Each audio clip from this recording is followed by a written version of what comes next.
Welcome back, comrades. This is MF Kraven. You're watching Less Than 10 Minute Reviews, the YouTube series where I take a look at games I think seem cool and give my thoughts on them in less than 10 minutes. Today I take a look at Potion Tycoon, which as of March 15, 2023 is still in early access. Potion Tycoon is a business management simulator with a witchy twist.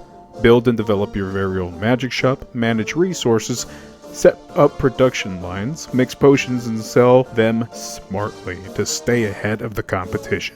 But will Potion Tycoon be the concoction to a good time, or will it go out of business? Let's find out.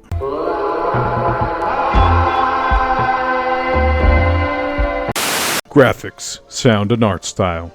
Potion Tycoon boasts a pseudo-graphic novel aesthetic that honestly makes me want for some sort of animated show to be based on it.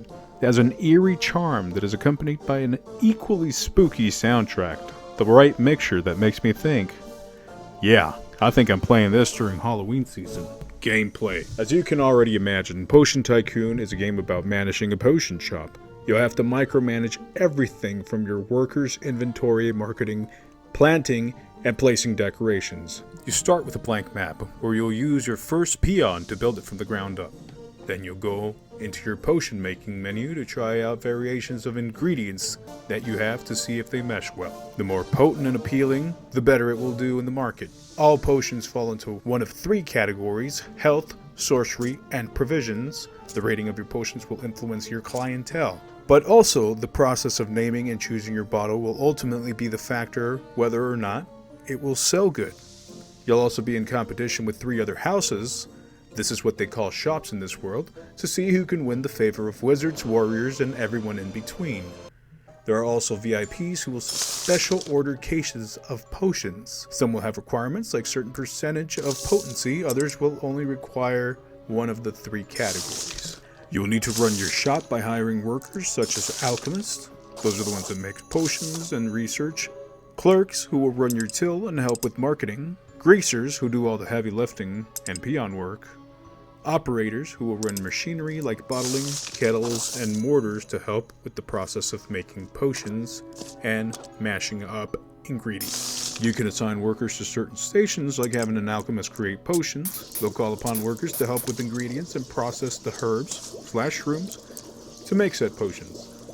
Make sure to have the correct ingredients and enough of them too, otherwise your workers will be idle and you have to pay them per day. Price, $19.99 USD. How many hours estimated?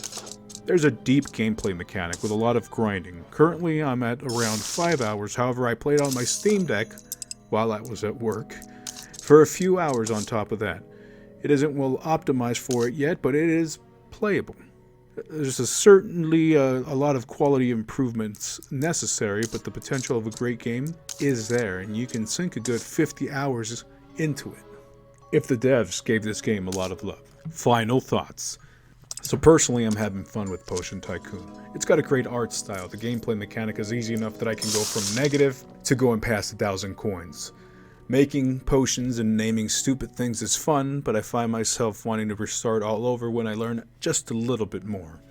The tutorial was intimidating, so I just started a few new games and learned the mechanics by myself and found the experience much more pleasant. The game is easy enough to learn the basics without all the tutorial jumbled mess. As you are just the manager, your workers are very pivotal in the role of making you money, and I like that every role feels important.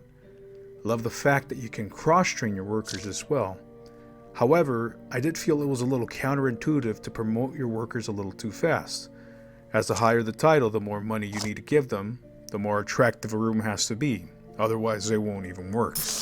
Putting my operator to be a clerk while my clerk sleeps or works on an advertisement campaign seemed to be working in my favor until I got higher tech that required my operator to be level 2.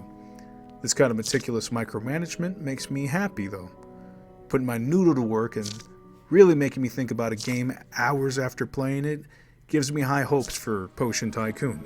However, there are a myriad of issues with the game. It might be early access, but some of the bugs stalled me from making progress. Like this one, where I tried pickling catnip, and I had an operator assigned to the machine. Catnip was there, but I still couldn't do it. Making one of the herbs I bought from a traveling salesperson obsolete as I bought it specifically for this potion. Or this one, where I try to restock a potion I have in my inventory, but for whatever reason I couldn't. I moved the display to the next room and all of a sudden, voila, it worked. It makes me feel like I'm a beta tester. I'm moving stuff around, making sure what works with what, and I'm learning to appreciate the game. This doesn't necessarily mean it translates to fun for others, as admittedly I am a bit of a masochist when it comes to my everyday life. I make things purposely more difficult for myself, but I digress.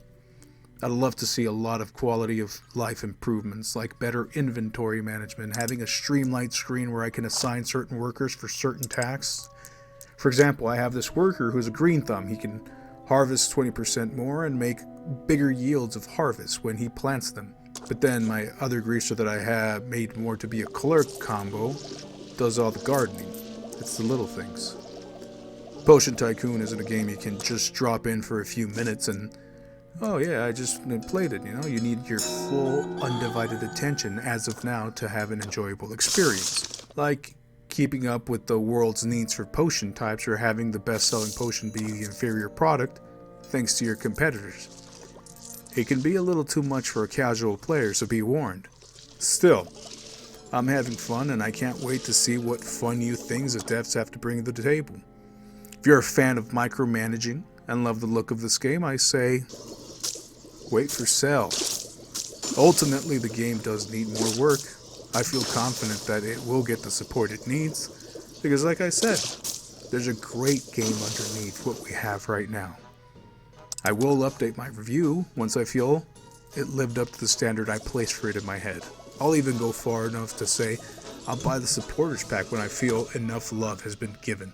It's spent enough time in the cauldron. Oh, but wait.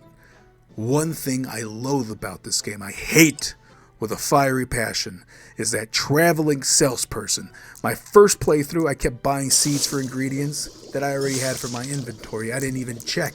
So check to see that they're not selling you the same crap. Wait for sale.